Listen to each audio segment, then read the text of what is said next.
God, I've never seen such black smoke. It reminded me of a war zone. A massive cloud of thick smoke billowing over Interstate 85 at Piedmont Road. Remnants of the intense fire burning underneath the freeway. What's believed to have fueled the flames, these reels of fiber cable. These pictures taken before the fire started. And I know there was a lot of that around there, and obviously that was plastic that was burning. Burning so hot within an hour, this section of the interstate collapsed, falling onto Piedmont Road. This is a big deal, for sure. That coming from Georgia's Emergency Management Agency, or GEMA crews, who were called to disasters all the time. This time, they joined Atlanta fire crews to assess the damage. Yeah, any kind of support that they might need for resources or anything like that. No injuries or lives lost in this damage. It's unbelievable right now. But plenty of lives disrupted. This man stuck on one side of the police tape, his apartment on the other. Sometimes you go for work, man. Friend telling him not to come home. Oh my God. For the folks in the path of totality, it's bright and early this morning. It's been a long time coming. We are from Miami. Miami? Yeah. Okay. The locals will tell you, it's no doubt the most historic day in the tiny town of Dillard. Population 300. I'd say this is probably closest for them. Yeah. And certainly going to be the nicest place. Yeah. We wanted to have a little event here that would show people the beauty of the area and just get them to come back.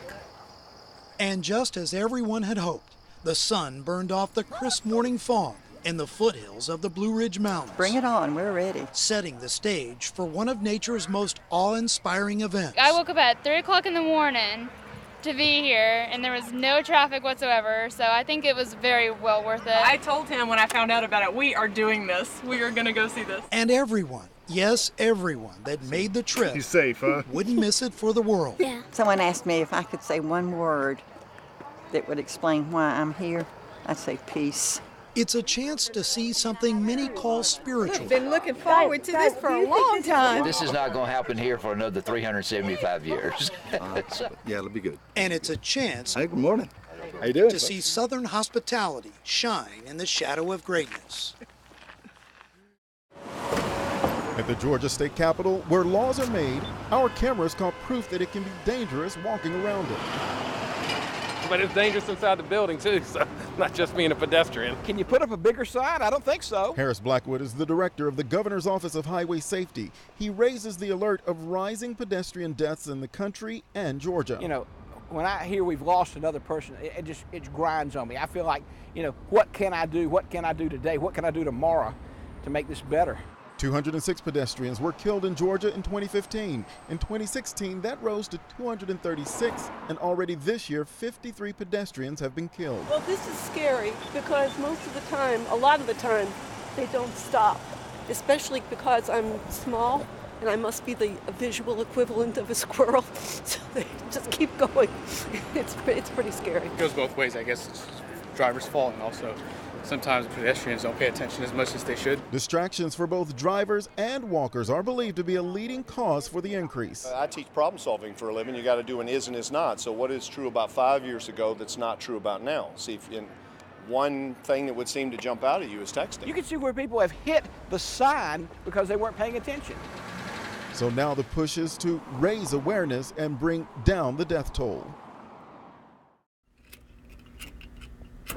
Mark Sheeran says his job is to make the old look new and the new look old. He's a craftsman and an artist. Is that not the craziest looking thing you've ever seen? But he's also a businessman. And unfortunately, his business, Buckhead Plating, is less than a block from the overpass that collapsed last night. It is what it is. I can't change it. The streets to his shop are now closed off, and his customers can't get here. I had a lady call a while ago and just about in tears that she couldn't get here to get her job, and her party is tonight. We have her fire fender and a planner that she, especially wanted for this party for tonight. GDOT says the work to repair the 6 burned sections of the interstate began even before the overpass was cool. Our engineering staff worked through the night as we got the early information last night and are underway with designs now to replace all the damaged area. While demolition teams could be finished moving the debris of the collapsed span by Monday, the work here will take months to finish, and that means the streets will stay closed, at least for now.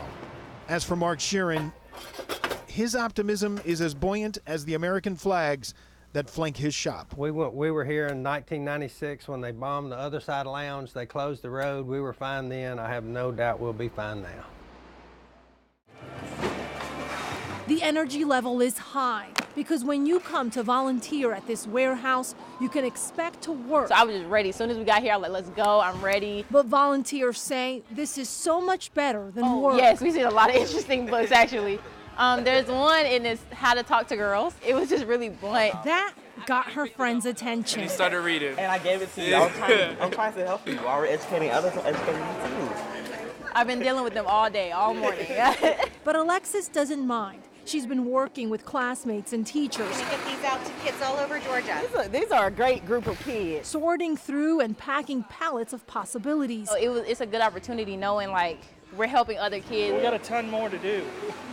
A ton. CBS 46 Cares and our partners donated the 200,000 books to the Georgia Department of Education. I couldn't reach them anymore, so I just climbed in. And those books will get into the hands of children. I was too scared to climb in. Reading literacy rate, probably by third grade, which is really what we're trying to look at, it's around between 34 to 40%. And who better than to give children the chance to enjoy books and reading than other children? A reminder that helping the community starts with the community. These are just awesome, like the human body at your fingertips. Because you're not only opening up memories. This is a great book. Even if the volunteers don't know who the books are going to. Okay, where should this one go? They feel they're digging up passions worth passing on. I wish I could be there to see them when they open these boxes. In Atlanta, Astrid Martinez, CBS 46 News. It has been said life is a chess game. Because life is a thinking game. It's like a strategy, man. And for these young men who've come here from the juvenile justice system, it's a game they need to win. These are kids who are on probation to the court for whatever reasons, and they need community service, or they need mentoring, or they need pro-social activities. This is a life lesson, teaching them to solve problems, think critically, and plan ahead. I know you did. I was like, really? Kids need consequences. Everybody needs consequences. If I make this choice, what can happen? What are the possible repercussions? Man, I ain't gonna let you make that move. There are 32 pieces, You accept it? each providing hope I dig that. and teaching personal responsibility. We make sure they understand that, you're making a move now. So how is this move going to affect your life? These pawns are like the foot soldiers out there in the streets, and they're the ones, the low-level soldiers, and these, some of these higher-level pieces are some of the big homies out there, just related to, to pieces in that they can relate to. Here they died, Many of these young men don't have fathers at home. Okay, put your queen up here. They don't have a male figure to teach them how to be men. Like life, something you gotta think before you do something. Adolescence without your father or without that adult male who can kind of help you maneuver through some things, it's tough. By giving the kids this analogy of chess to life, they learn to think before they move. Great move. They learn to recognize the consequences of moves that they make. So it's really a good analogy, and the kids are learning. What piece can my piece take? For CBS 46 News, Karen Greer. So what would happen if you were to move that night?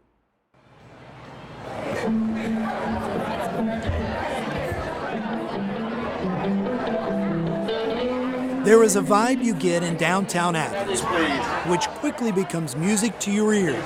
Its unique spaces and places give creative minds inspiration.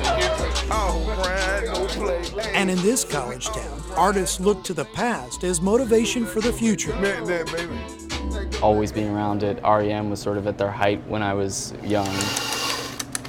William Cassane is barista by day and drummer by night, doing it all at a new venue called Hendershots. I think like half of the staff here at Hendershots is a musician. So you can go around town and I bet half the people you see on the street play music. We have one of the early Athens shows. And if there is one person who knows the evolution of the Athens music scene, that's a Grammy. It's longtime REM manager Bertus Downs. They got some flagpole music awards. The world world is collapsing. Downs recalls when Michael Stipe and the band burst onto the scene in the 80s, back when there were about 20 local bands in Athens playing original music in 2 small clubs. In the 80s, I guess it was right after the punk explosion. I guess it was called New Wave, then it was called Alternative. There were always, different post-punk.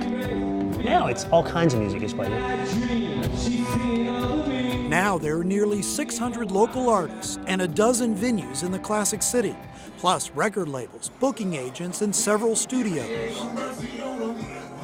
It's still very much a part of the Athens economy, and I think people recognize that. When there's a big show here or a big festival downtown, the hotels fill up, just like for a football game. That's a big deal in Athens. We're bringing in people from the small towns, from Florida, South Carolina, Atlanta, these people that normally wouldn't even come here. Insiders believe the music scene is more relevant now than ever before. Likely there will be people wanting to come out and hear music and musicians wanting to make it for many years to come. This is Megan. And back at Hendershot. She's also a Hendershot's employee. It's the talk of the town over a cup of coffee. Are you a musician by chance? I am not, no. A rare non-musician. Yeah. Music is more than just a vibe here. It's a part of the culture and will forever be the city's identity. In Athens, Adam Murphy, CBS 46 News.